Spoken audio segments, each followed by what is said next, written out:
শুরু করব। মস্তিষ্ক দুটি অংশে বিভক্ত, সামনে এবং পিছনে। সামনের অংশটি আবার দুই ভাগে বিভক্ত, ডান দিক এবং বাম দিক। মস্তিষ্কের ডান দিকটি দেহের বাম দিককে নিয়ন্ত্রণ করে এবং মস্তিষ্কের বাম দিকটি অন্যান্য ক্রিয়া সম্পাদন করা ছাড়াও শরীরের ডান দিকটি নিয়ন্ত্রণ করে। পিছনের অংশে এমন কিছু অঞ্চল রয়েছে যা জীবনের জন্য প্রয়োজনীয় সমস্ত কার্য নিয়ন্ত্রণ করে।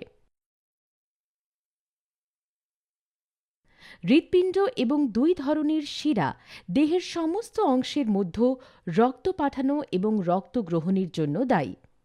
হৃৎপিণ্ড থেকে যে রক্ত সরবরাহ করা হয় তা দেহের প্রতিটি অংশের মধ্যে অক্সিজেন সরবরাহ করে। অক্সিজেন জীবনের জন্য প্রয়োজনীয়। এই রক্ত লাল রঙে দেখানো শিরার মাধ্যমে প্রবাহিত হয়। এই লাল শিরাকে বলা হয় ধমনী বা আর্টারি। দুটি লাল আর্টারিজ বা ধমনী রয়েছে ডান দিকে রক্ত সরবরাহ করে। ইসিএ বা এক্সটার্নাল ক্যারোটিড আর্টারি মস্তিষ্কের আবরণে রক্তের সরবরাহ করে এবং আইসিএ বা ইন্টারনাল ক্যারোটিড আর্টারি মস্তিষ্কের ভেতরে রক্ত সরবরাহ করে। একইভাবে বাম দিকে ইসিএ মস্তিষ্কের আবরণে সরবরাহ করে এবং আইসিএ মস্তিষ্কের ভেতরে সরবরাহ করে। মস্তিষ্কের পেছনের অংশটিতে ব্যাসিলার আর্টারি সরবরাহ করে, যা দুটি আর্টারিজ বা ধমনীর দ্বারা গঠিত, যাকে ভার্টিব্রাল আর্টারিজ বলা হয়, যা একসাথে জুড়ে যায়।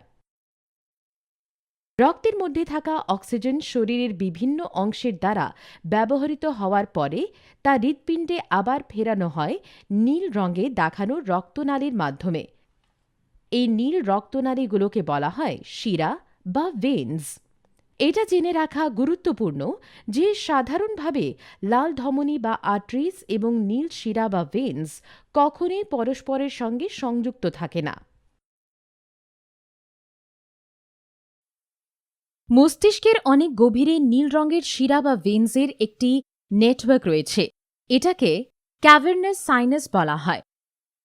সাধারণভাবে এটা লাল রঙের আর্টারিজের সঙ্গে যুক্ত হয় না। এখন আমরা রোগীর সমস্যার বিষয়ে আলোচনা করব। এই সমস্যাটি দুই ধরনের হতে পারে।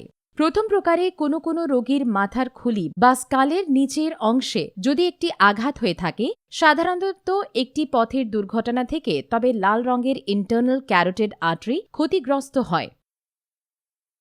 এই কারণে লাল রঙের আর্টারি বা ধমনীর সঙ্গে নীল রঙের ভেনস বা শিরা যুক্ত হয়ে থাকে। এটা স্বাভাবিক নয়। চিকিৎসকরা এই সমস্যাটির নাম দিয়েছেন ডাইরেক্ট ক্যারোটিকো ক্যাভার্নাস ফিস্চুলা বা ডাইরেক্ট সিসিএফ। আর্টারির এই ছিদ্র অনেকটা পাইপে গর্ত থাকার মতো, যার ফলে লাল আর্টারি থেকে নীল ভেনে রক্ত লিক করে। একটি সিসিএফ এর অবস্থায় রক্ত প্রবাহের দিকে এবং চাপের পরিবর্তনগুলির ফলে যে কোনো একটি চোখ বাইরের দিকে ফুলে ওঠে।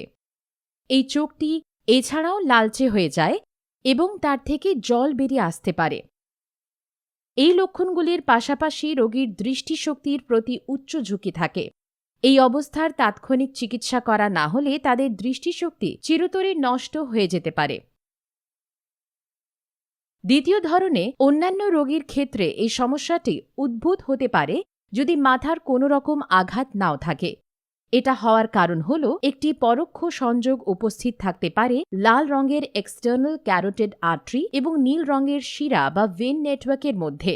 এটি স্বাভাবিক নয়।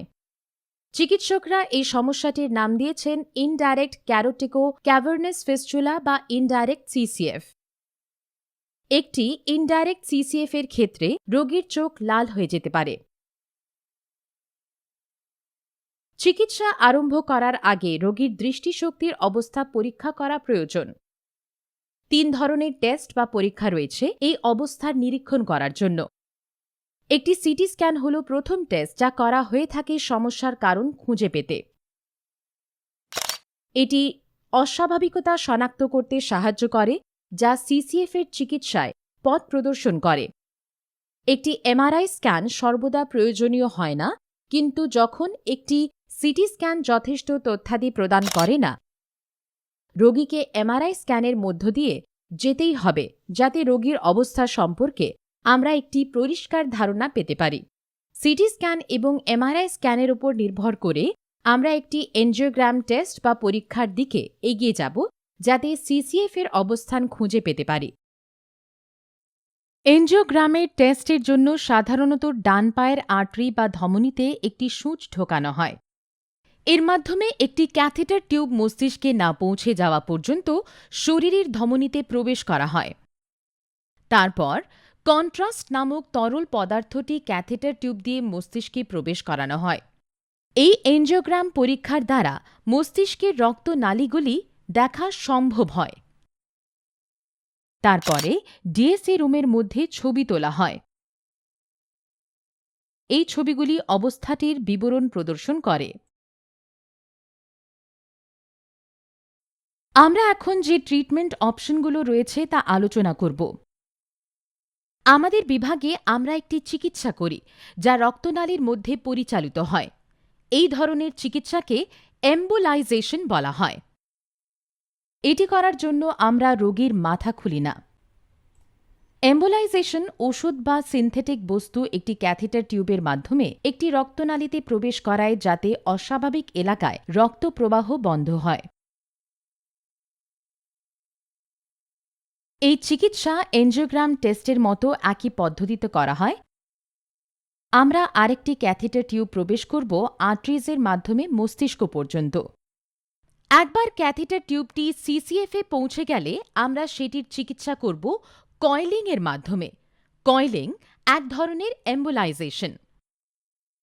কয়েলিংয়ে আমরা কয়েলস নামক স্প্রিং জাতীয় জিনিস রাখি, অস্বাভাবিক সংযুক্তি সম্পূর্ণভাবে বন্ধ না হওয়া পর্যন্ত। এটি করার মাধ্যমে আমরা লাল আর্টারি এবং নীল ভেনের মধ্যে সংযোগ বিচ্ছিন্ন করছি। কিছু সময় কয়েলিং ছাড়াও আমরা লাল রঙের আর্টারির ছিদ্র বন্ধ করতে একটি গাঢ় তরল দিতে পারি। সিসিএফ একটি সেশনের মধ্যে সম্পূর্ণরূপে বন্ধ করা গুরুত্বপূর্ণ। প্রক্রিয়াটির পরে ফুলে থাকা চোখ স্বাভাবিক অবস্থায় ফিরে আসা উচিত। এটি তাৎক্ষণিকভাবে বা কয়েকদিন পরে হতে পারে। তবে রোগীর চক্ষু দৃষ্টির পুনরুদ্ধার হওয়ার বিষয়টি প্রক্রিয়ার আগে চোখের অবস্থার ওপরে নির্ভর করবে। এই চিকিৎসার সাথে কিছু ঝুঁকি জড়িত রয়েছে। পায়ের আর্টারি বা ধমনীতে পাংচার হওয়া স্থানে একটি ছোট জমাট বাঁধতে পারে। মস্তিষ্কের কোনো আর্টারি বা ধমনীতে আঘাত লাগতে পারে যখন ক্যাথেটার টিউবস ঢোকানো হয়। কোনো জটিলতার ক্ষেত্রে রোগীর হাসপাতাল বা আইসিইউতে থাকার সময় বৃদ্ধি হতে পারে। সেগুলির পুনরুদ্ধার হতে আরও সময় লাগতে পারে। আমরা আশা করি যে এই উপস্থাপনটি আপনাকে রোগীর অবস্থা এবং এর চিকিৎসা বুঝতে সহায়তা করেছে।